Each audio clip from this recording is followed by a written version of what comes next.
West Denver. Sleep deprived and heavily caffeinated. All right, let's do this then. This is the Jeff and Bill Show. I don't agree with that. They don't always agree, but hey, at least they have coffee. Coffee. And each other. I love you, man. God help us. I want to bless him. We need all the help we can get. Now here's Jeff Hunt and Bill Thorpe. The Jeff and Bill Show on News Talk 710 KNUS. It's 9 a.m. in the Mile High City on this Tuesday, August 26, 2025. Good morning, Denver, Colorado. You've tuned in to the Jeff and Bill Show, News Talk 710 KNUS. I'm your co-host, Jeff Hunt, along with Bill Thorpe, bringing you the freshest insights and hottest takes from the right, left, and center. Bill, I found this headline out of the Denver Post apropos to a big issue we were dealing with in our family. Uh-oh, what? So our son was primed to get his learner's permit. Okay? Yeah. Went to sign up. 6-week wait? 6 weeks to wait to get that. And so my wife started looking around. She's like, oh, down in Canyon City, we can get it tomorrow. But we're going to have to drive 2.5 hours or whatever in order to go get it. So this is the headline of the Denver Post. Faced with week-long waits, Front Range residents hit the road for DMV appointments. Bill, the Colorado Department of Motor Vehicles has more employees than at any point, has more funding than at any point, has more people using their online services at any point, and has longer wait times than at any point. Yeah. What? I feel like I've solved all your problems for you. Like, we don't have enough people. Well, you have more people than any point. We don't have enough funding. We have more funding than any point. Well, we have more people demanding our services. No, you have more people using online services like online registration to take care of stuff than at any point. And yet, in light of all that, you have long waits. 6 weeks. What's their customer base look like? Has that increased or decreased? Well, I think it might be illegal at this point. Oh, no, I'm just saying the customer base may not be here legally. No, the issue is that if they have more people, more things, etc., the other part of the equation is how many people are you serving? And the idea being, let's say that we own a snack shop that is at the Colorado Rockies game. We may be employing more people at our snack shop than we ever have before. We may have more things available to buy than we ever have before. We may have the best operating and ordering system we've had with little kiosks than we've ever had before. But if we have one game where the Rockies show up and only half the stadium's full, and we have another one where it's a Savannah Bananas and the place is sold out, chances are the lines are going to be longer functionally based on number of customers. So that's part of the equation that has to be rolled into this entire thing, is service-based for number of customers. Now, the question for me, I understand the anger and the frustration with the idea of waiting weeks and weeks and weeks for an appointment. Yeah, that stinks. The other question I would ask then, how long are you willing to wait in line at the office? If you want to show up and you want to take away the appointment to the DMV, how many hours are you willing to sit there and wait? I'm just curious. Bill, that's the you're solution. missing the big picture here. No. I still have PTSD from what happened beforehand. The big picture is this is what happens when the government controls things. It becomes wildly inefficient, totally expensive. It's a pain in everyone's rear end. And this is who we want to control our healthcare system? Single payer. Let's march down towards single payer. It takes 6 weeks to get an appointment to get a license. And we think that these people can handle our health care. Unbelievable. This thing drives me crazy. All right. Feel free to join the conversation. 303-696-1971.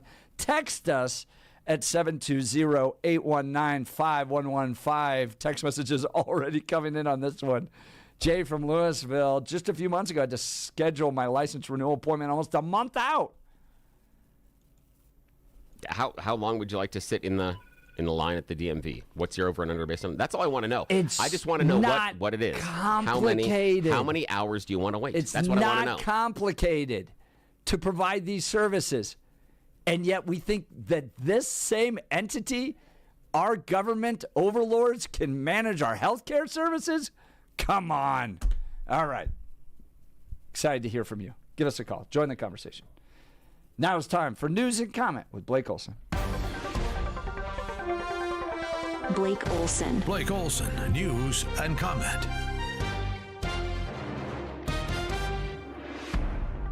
Good Tuesday morning, 62, mostly cloudy in Denver, expecting a high of 77 today. This portion of the news sponsored by Pastor Camp Heating and Air Conditioning at 303-777-1234 to learn more about special savings opportunities on Lennox equipment. Our top story.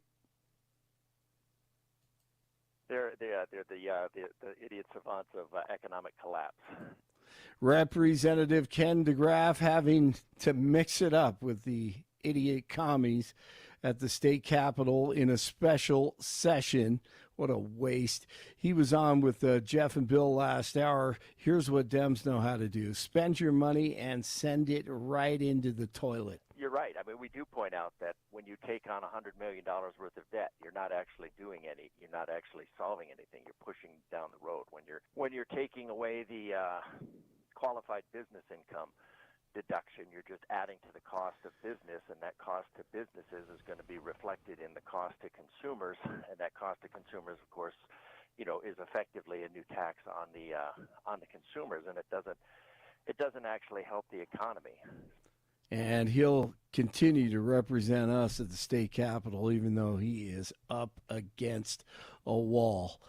The National Could you Guard, imagine? Just like no. Those are the moments where couldn't. I kind of like I look at the Republican lawmakers. I'm like, God love you. That is not a job I want. Man, to sit down there and to just have no control or no power, and then you try to raise concerns. They put you in timeout. You sit around for 12 hours while nothing happens, and you just are watching pure stupidity at work. I mean, it's a circus down there. I can hardly sit in these committee hearings when I ran lobbying teams down there, just being like, you could pull 7 random people off the street and they'd do a better job than the idiots that run that place. Oh, that has to be so hard, man. Yeah. So difficult.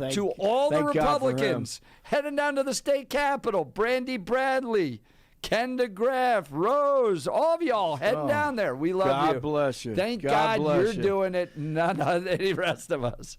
And if you love Colorado and America, stop voting for these knuckleheads on the left. They are the worst. The National Guard doing a fine job in D.C. How about in the Big Apple? Tisch met with U.S. Attorney Pam Bondi to discuss several topics, reportedly telling Bondi New York City does not need the extra help. New Yorkers react. We don't need the National Guard in New York City. We're fine.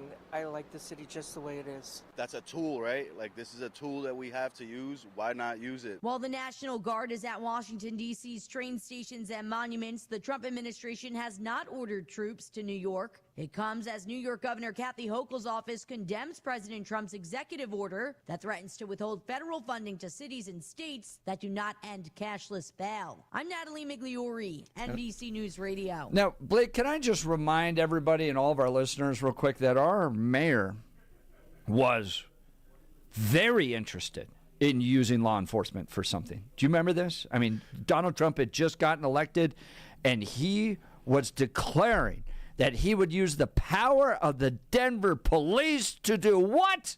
Oh, yeah, prevent him from doing what he needed to do. ICE deportations. ICE deportation. Yes, he was going to block him and going to create the wall, the human wall. Yeah, he had no concerns about using the power of the police state to go down there and to stop something that was very seriously concerning to him. Exactly. ICE deportation. ICE deportation. So Trump wants to bring in troops to reduce crime, to reduce murder, to reduce carjackings, to reduce robberies. What do the left want to use police state for? Yep. Stop deportations. To protect people who aren't citizens. Exactly right. Yep. It is always illegal aliens and criminals first with them.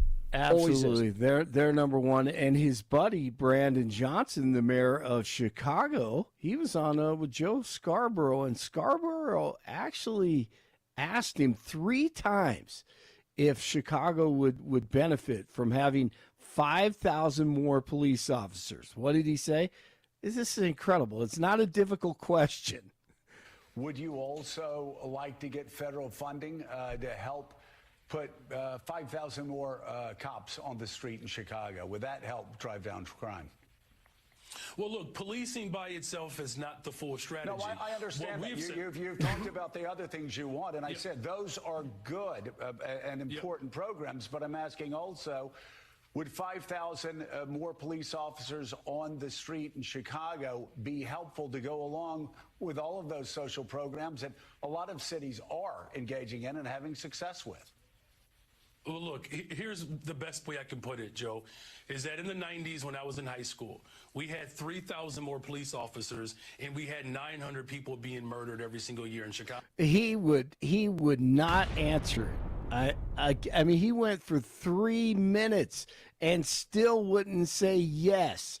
Everyone knows it would help. Even this dad from Chicago, who sounds like every dad who lives in every blue city who loves their kids. Our children can't walk around the community without fear of being hurt or kidnapped or having a drive-by.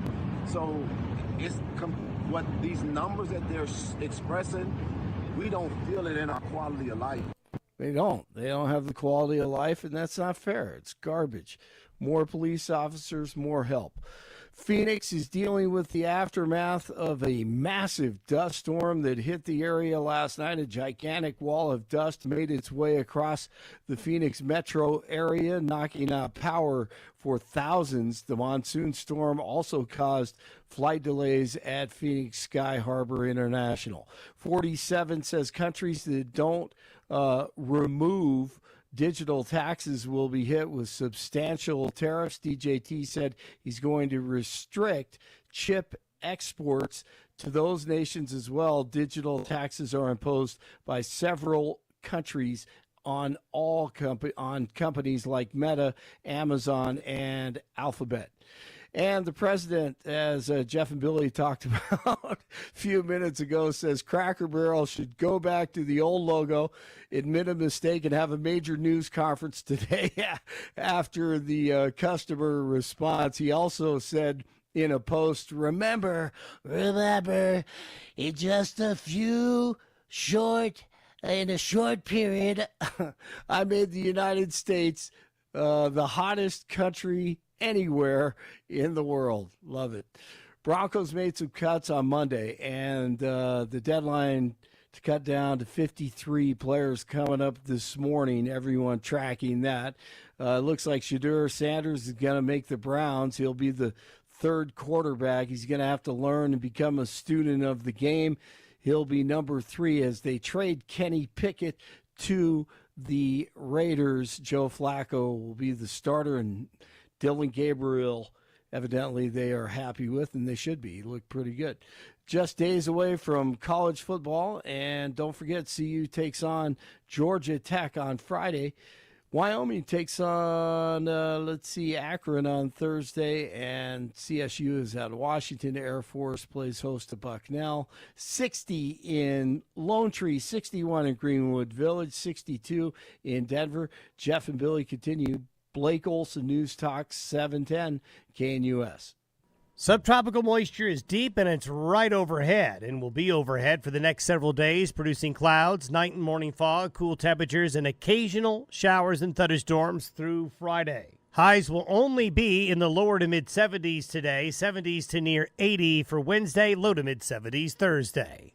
Weather is a service of L&L Heating and Air Conditioning. For quick, trustworthy, and dependable service, call L&L Heating and Air Conditioning at 720-851-1691. Visit them online at bestdenverhvac.com.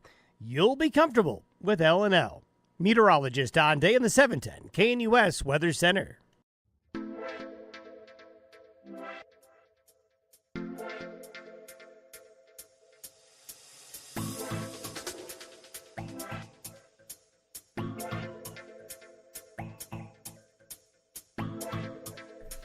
Welcome back to the Jeff and Bill Show. Phone lines are hot. Let's get over to them. Spencer, Elizabeth. Good morning, Spencer. You're on with Jeff and Bill. Yeah, morning. Hey, guys. To backtrack to the first hour about the freedom of speech and the order from Trump on the flag, I've had a lot of time to think about it. My question is, I don't support it, right? I don't support this order. I do believe that burning the American flag, even though I disagree with it, is a form of speech and it should be protected. How does a person attacking this order from Trump defend the compelled speech that's taking place or getting ready to take place in Colorado? Help me understand that. What do you mean by that? One is the state is telling you what you have to say, and if you disagree with it, you're in trouble. So, you guys were talking a couple days ago about the compelled speech laws getting ready to take place around pronouns here in Colorado. Right. Is that not an infringement upon free speech? 100%. So it's hard for me to understand how somebody defending compelled speech can attack this order from Trump, even though I don't agree with it. I'm having a hard. To me, it seems like this is an exposure moment, another trap set by Trump. So, Spencer, it seems like what you're saying is that those that are saying that Trump's executive order banning the burning of flags is an infringement on free speech. I have the right to light the American flag on fire. And those people are also saying, you have to do what the government says regarding conversion therapy or pronouns. Otherwise, the government can sue you. That's the person is making the same argument. Exactly. It's whether Spencer, it's compelled or limited, I got a question it's an for you. attack on free speech. Maybe not. Is one of those expressions internal and the other being external? And what I mean by that is if I burn a flag, if I take it from you, that's vandalism. If I burn my own flag in a statement, that's one thing. But if I refer to you, that's something different. And so there can be consequences based on the language that I use and the context and where it is if it's directed at you. That's where the idea of the pronouns come in. Now, Spencer, I'm not defending the pronoun bill. I think it is completely and totally misguided because it assumes the individuals walk into the place of business and announce their preference for either their sexual identity or their pronouns. I disagree with that premise. I think the entire premise of how they're stating the law is bogus, and I wouldn't vote for it, and I wouldn't support it. But I see the difference as the burning of the flag is something individual, where when I talk to you and I refer to you in another one, that's external. Now I'm involving you and how I describe you and how I deal with you. That's different. That is closer to me. For me, that's closer to me taking your flag and burning it rather than burning my own flag, if that makes sense. Now, again, I can be wrong, but that's how I see the difference. Well, do you think it comes down to people being offended? The compelled speech push. Here's the thing. We don't want to offend these people. Here's the thing. Do you think that's kind of what it comes down to? Here's the thing, Spencer. I think that there's something very insightful that you just said there. I think on both angles, it's about not being offended. I think it's about not being offended that someone misgenders you or uses the wrong name, and I think it's about not being offended seeing somebody burn a flag. I think on both sides we are trying to protect our feelings. Yeah, I think you're right on that. I think that's very insightful. Now, I could go as far as to say burning the American flag is an attack on America, and it's an attack on Americans. And that debate could be had. Now, I just don't understand why, when it's convenient for one side, they ignore it or they embrace it. and vice versa on both sides. I know. Like I said, this here in the back of the seems class. to be My arms up. an exposure moment. That's what it looks like to me. I know, Spencer. Sorry. I'm doing the thing in the back of the class. We're jumping up and down. It's about power. That's the core of it. It is about power that I can take and control this behavior, this person, this expression, whatever it is. It's about that my group, my side, me individually can exert power. I can exert power based on how you define yourself. I can exert power based on who you say you are. I can exert power on how you behave inside of our society. Or I can exert power on how you can express your freedom. I can exert power on what symbols you're supposed to honor. I can exert power on how you have to behave. It's about power. That's the core. That's disgusting. And to end it, the guy that was protesting out in front of the White House used verbiage, shall not be infringed on the First Amendment, which is, I'm glad you caught the only right in the Bill of Rights that has that verbiage is the Second Amendment. And the left has used the Second Amendment to wipe their posterior for decades.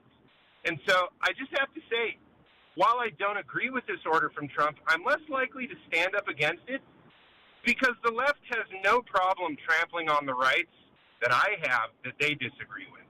And that's sad. I have to admit it. That's sad. But it goes along with the entire premise of they came for this person, they came for that person, and I didn't stand with them.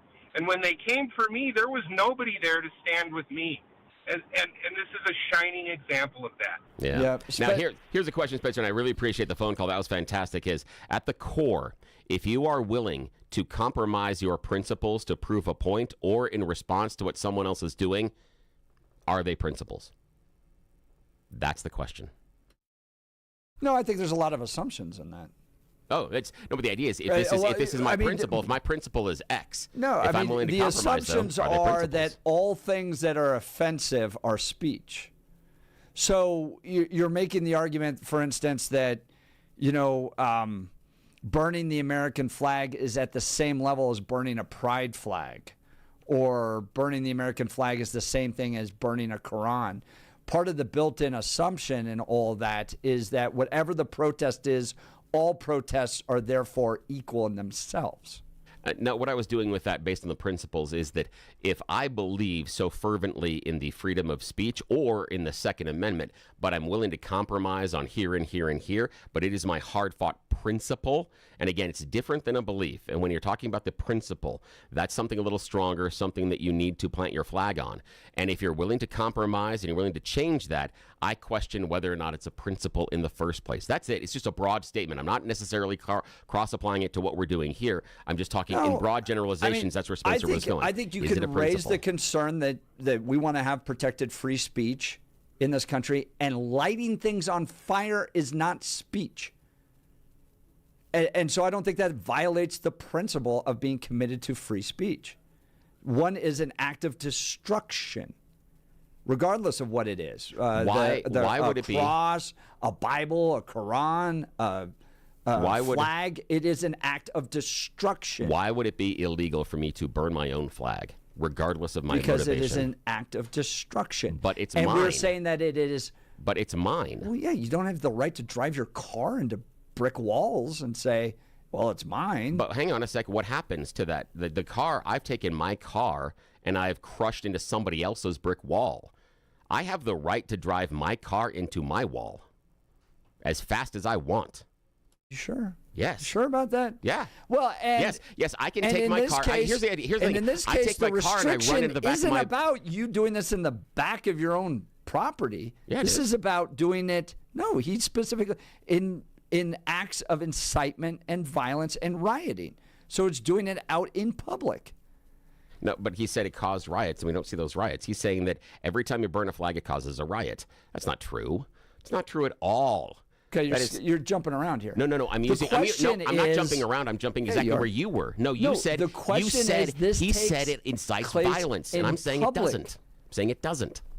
Is the act of lighting something on fire out in public an act of speech?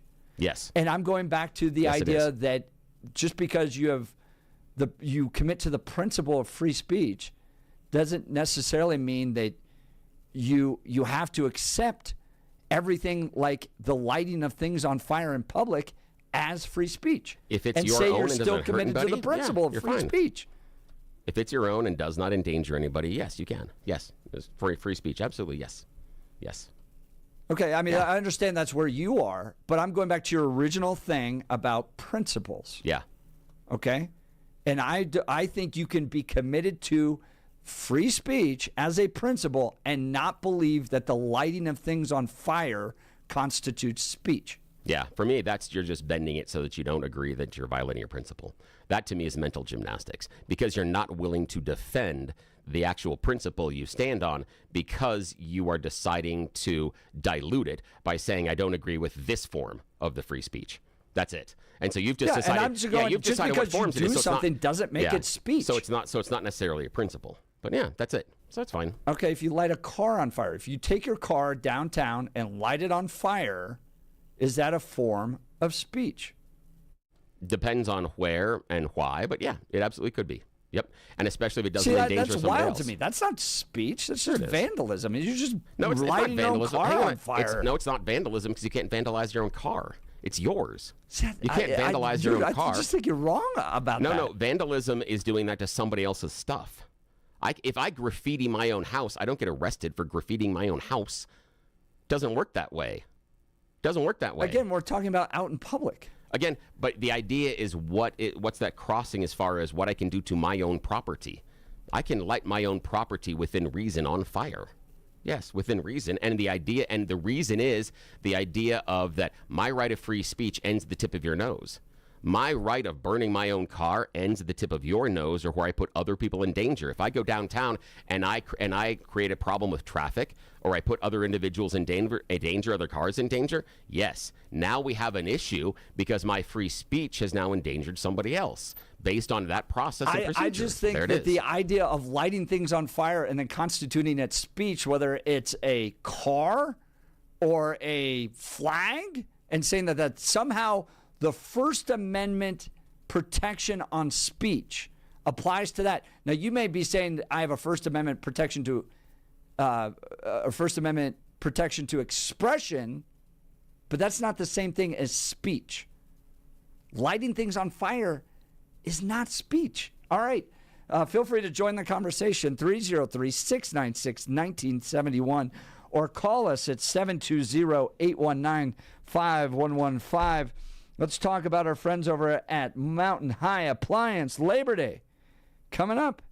And at Mountain High Appliance, they're honoring all the hard work that you're doing out there with KitchenAid discounts, which are amazing, okay? KitchenAid has been one of the hardest working brands since 1919. Mountain High is clearing out KitchenAid's floor models to make room for new arrivals so you can take advantage of the guaranteed lowest price. Right now, Mountain High has Colorado's most experienced sales staff, so why would you go anywhere else? Get the Mountain High Appliance today and experience the difference. Mountain High Appliance, great options on KitchenAid. Take advantage of that now. We'll continue. You're listening to The Jeff and Bill Show. This is Denver's Talk Leader, News Talk 710 KNUS.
Welcome back to the Jeff and Bill Show. Phone lines are hot. Goodness gracious. Same with the text messages. You all are awesome. We're talking President Trump's executive order prosecuting the burning of the American flag. Do you agree with this? Let's go to the phone lines. Ben Morrison. Good morning, Ben. You're on with Jeff and Bill. Yeah. Hey, Jeff. Can you hear me? You got you. Yeah, you seem to be really stuck on just the not lighting things on fire, which, you know, I'm in total agreement with. Like, we shouldn't be burning stuff out in public generally, and we already have laws on the books, I think. But the thing that you don't seem to separate is you know, they're going after content on what's being burned rather than just burning something. So there's additional fine or additional penalties and additional repercussions now if it's a flag versus somebody was like a T-shirt. That's, I think, the difference that the Trump administration is imposing right now, and that's where it's starting to impact free speech. If you wanted to fine them, give them the same penalty that you would for some demeanor or petty offense for a similar that was something that wasn't politically motivated, then I'd say, yeah, go for it. But that's an interesting point. So you're saying that, look, if we were lighting a T-shirt on fire, if we were lighting some books on fire, we would be brought up on, charges related to lighting stuff on fire in public, which you just can't do. And this seems to make the punishment stronger because it is the American flag, therefore making the argument that your speech is infringed because the punishment is more stringent. Yes, exactly. I wonder if it could be flipped, though, because it seems like what's currently protected right now, like if you go out there and light a book on fire or you light a T-shirt on fire, you can get in trouble. But it seems like if you light a flag on fire, that's somehow protected speech. Couldn't that same argument be flipped? Sometimes, but I think a lot of the situations are a lot more situational, where we see both burnings where, it's a group, kind of a mob that gets out in front of a mosque or something like that, and they burn Korans, or they go in front of, a Jewish synagogue and, burn some of their books or some of their materials. And the entire point of that is intimidation and to be threatening, which is kind of one of the tenets of terrorism, where you're trying to impose fear and physical violence onto your people. Is a lot of this stuff, I think, with the American flag isn't that. It's frustration with the government. I'm not condoning burning the American flag. I'm not saying go do it, but there's some people that are very frustrated with what's going on in America right now. And some might be saying, like, hey, I think our country's burning to the ground. This isn't the America that I grew up in, and Yeah. And Ben, and what worries me a little bit about the idea of making burning the flag illegal is because at the core, it is about politics. It's about political representation and about free speech, and we're only going to make it illegal conditionally. And the reason I'm bringing this up is because when a flag is taken out of service, the correct way to dispose of it is to burn it. We're not going to make that illegal. The people that are involved in that don't get charged with anything under this, and nobody's mad about that. Yet it is their job to burn flags. Yet when we ascribe politics and speech to it, now all of a sudden we're offended. But I'm intrigued by the idea that we think that lighting things on fire because we disagree with them is a form of protected speech. I could say, I could hear the argument, and I think Robert Bork made this argument at one point, that, it would fall under the idea of protected expression, but the Constitution doesn't protect expression. It protects speech. Well, is using the phrase protected expression just a way to say that I need to take away your ability to make that expression? Isn't that just a venue? Not all expression is speech. I know, but isn't that just a venue to say I need to take this away from you? No. I mean, Sure it is. Bill, I could have the expression, my expression is best made in a political thing with giant fireworks. I want to send up giant fireworks into the sky because that's my expression. The state of Colorado go, no, you can't do that. Well, doesn't that matter? Only up and until based on fireworks, we have some rules there, but up and until it escapes your property. because that's the issue, is that if I'm burning my own flag, that seems to be legal. Just like if I want to crush my own Keurig dispenser or I want to shoot my own Bud Light cans because I'm mad. That's it. It's destroying your own stuff. That's the thing that I'm having a problem with, is that we are now going to criminalize the destruction of my property. That's a way overreach. The argument is that not everything you do as a form of expression is constitutionally protected speech. It's my flag. I bought it. Yeah. That's the issue. You're telling me I can't do this to my stuff. It's my fireworks. That's the core. That's the core of it. Yeah, but you can do it up until it leaves your property.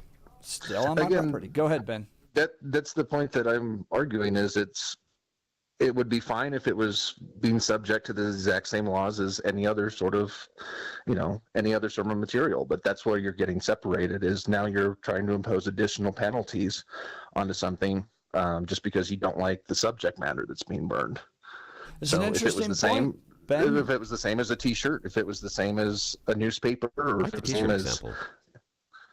it was the same as anything else, then I wouldn't really have a problem with it. If you're getting a petty offense or misdemeanor, I'm not sure exactly what the laws are regarding that, but it's probably a misdemeanor or petty offense to burn something in public. But when you're trying to impose like year-long sentences just because of the content, all of a sudden now you're negotiating or you're regulating content.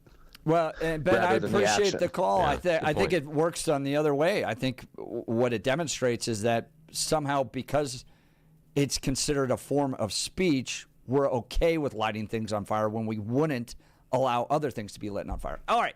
Anyways, if you love the debate, yes, and you want to see it live in person, you got to come to the IHOP tomorrow, because Billy and I will be doing that at the IHOP off of I-25 and Colorado Boulevard. But today's a big day for the IHOP franchise. Huge day. Joining us live now is the Director of Operations for IHOP, Bobby Hancock. Good morning, Bobby. Thanks for joining the Jeff and Bill Show. Hey, good morning.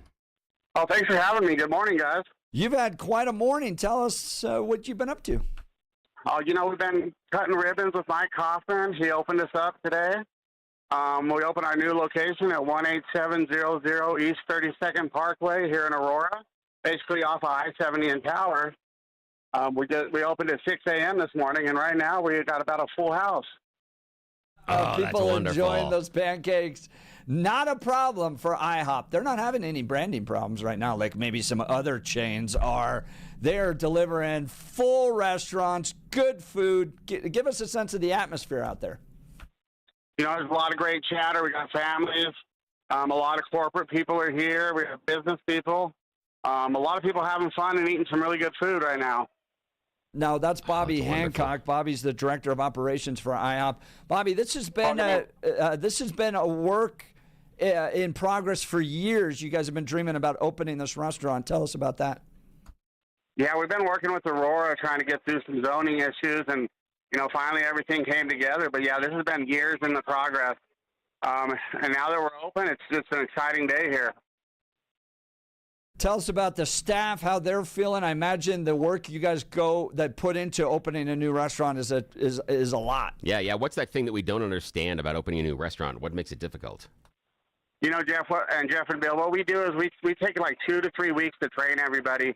We train on every nuance that IHOP goes through. This way they're ready for anything that might come up. But the best thing is just getting them all hired and getting them to work as a team for the first time ever. And once they learn how to do that, it just starts humming along. Out there, that's Bobby Hancock, Director of Operations for IHOP, I-70 Tower Road, brand new IHOP. That's a great location for people that might be getting to the airport a little early, right, and want to have some breakfast without paying those exorbitant airport prices. And once you land, you're hungry. You don't want to eat right at the airport. You want to get out of the airport, go have a nice sit-down restaurant. That place right there, I-70 Tower, right by the airport. New IHOP opening up. Also, for all of us that are in the neck of the woods with KNUS, we understand that sometimes when you head out to the other part of the city, you got to roll back into this part of Aurora through I-70. And it can be a little bit weird. coming back through with 225 Interchange, Airport Boulevard, etc.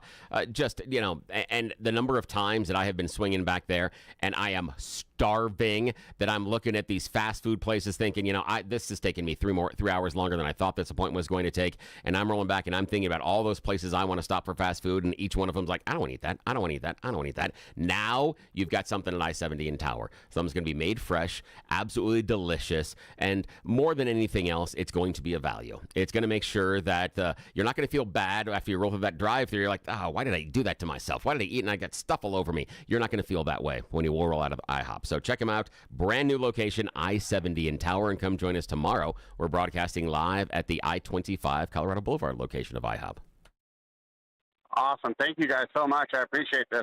Bobby, Hey, thanks, congratulations. Bobby. A lot of hard work's Congratulations. gone into this. We'll look forward to seeing you tomorrow. My son thinks the world of Bobby. Yeah. While we were out hiking, he's like, man, Bobby's so cool. He gave me a T-shirt. I got a hat. It's like, some people look up to Major League Baseball stars and NFL stars. My kids look up to Bobby Hancock over at IHOP. Hey, I think the world of him. awesome. I rock my IHOP hat everywhere because I know that unless you are that workaday Joe, unless you're there and you're pulling the menus and you're doing the hard work at IHOP, you don't get a chance to get an IHOP hat. I got myself an IHOP hat, so I am out there repping IHOP every chance I get.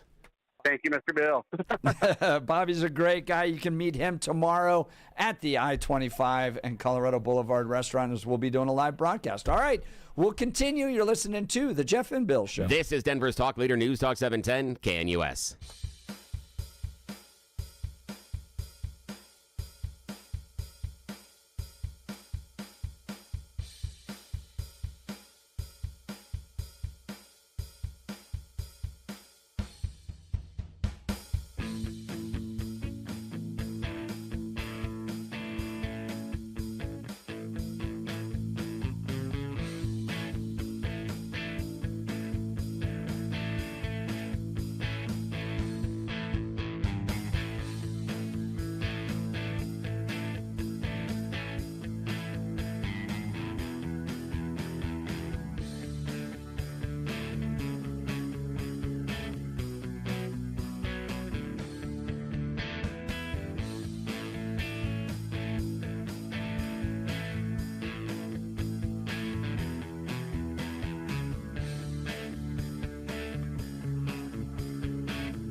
Welcome back to the Jeff and Bill Show. Iggy with the text message of the day. My favorite form of expression is an RPG. That's funny. That is funny. We have been debating just about everything today. And if you missed the show, go to 710knus.com to download the podcast. Special legislative session train wreck continues. We talked with Representative Ken DeGraff about being put in timeout by the Democrats. Something Bill knows a lot about. Yeah. In fact, on the podcast, I think the description that they chose was that Ken DeGraff and Bill share a moment of understanding about being put in timeout. Which seems appropriate. Seems very, very appropriate. Yes. He is my spirit animal down at the State House this weekend. I love it. Or this week. I love it. It's fantastic. Bill doesn't even care what you're putting time out for. No. He just likes the idea you are being punished. Yes, exactly. Just the idea that you're just gumming up the works in the system. Absolutely. More power to you. Because he outlined for us, it took them 12 hours to start working. Imagine you show up at your job site, whatever it is, doesn't matter. If you're tapping the keyboard or you're actually, digging ditches, doesn't matter. And by the way, just a reminder, to get to work. You weren't supposed to be at work, right? Yes. This is special work. Yes. This is the boss calling you in. Yeah, we're supposed to be here today. Bill, we need you in here. And then you just sit around for 12 hours. And you sit around for 12 hours. It also shows you how well the other party that's in charge had planned for your day. If you came in and the boss hadn't planned for anything for you to do today, and I don't know what's going to happen, you sit around for 12 hours, you're like, you're not very good at this. You're not really good. And I have a lot of questions about the direction your leadership is taking us at this point. All questions we should be asking. All questions we should be asking. Billy and I also debating whether or not lighting things on fire constitutes protected speech. Or is it just cool? Fire. Yes, exactly. John Corliss is getting a good laugh out of that. Fantastic. Fire. Beavis and Butthead. And I love the way Trump has set up the left, by the way, on this point. At this, because it is a nice setup. You're gonna get Dems to go out there and go, I don't like what Donald Trump's doing, and start lighting American flags on fire in protest. Take me to jail, and we'll be like, all right, yeah, go. Yeah, this could be interesting. That's going to endear you well to the electorate. What's your platform? We light the American flag on fire. Yeah, it's like when they booed God at the DNC. It depends. It depends on how they sell it. If they sell it as, that group of people that were complaining about being canceled and complaining that people were telling you what you can and can't say, watch this. They do the same thing when they're in power. They'll just put you in prison for it. If they sell it that way. But I don't think the Democrats are that clever. They're not clever by half. They're going to mess this up. They've been given something that they can take care of. By the special session. Oh, absolutely. Yes, they just don't get it. They don't get it. Today was full of debate. Tomorrow, debate will be live in person. You're invited to be a part of it. We'll put you on air. You can come down and talk and debate with us. We'd love for you to join us. Yes. We're a lot of fun. All of it at 710knus.com. You've been listening to Jeff and Bill. We are KNUS.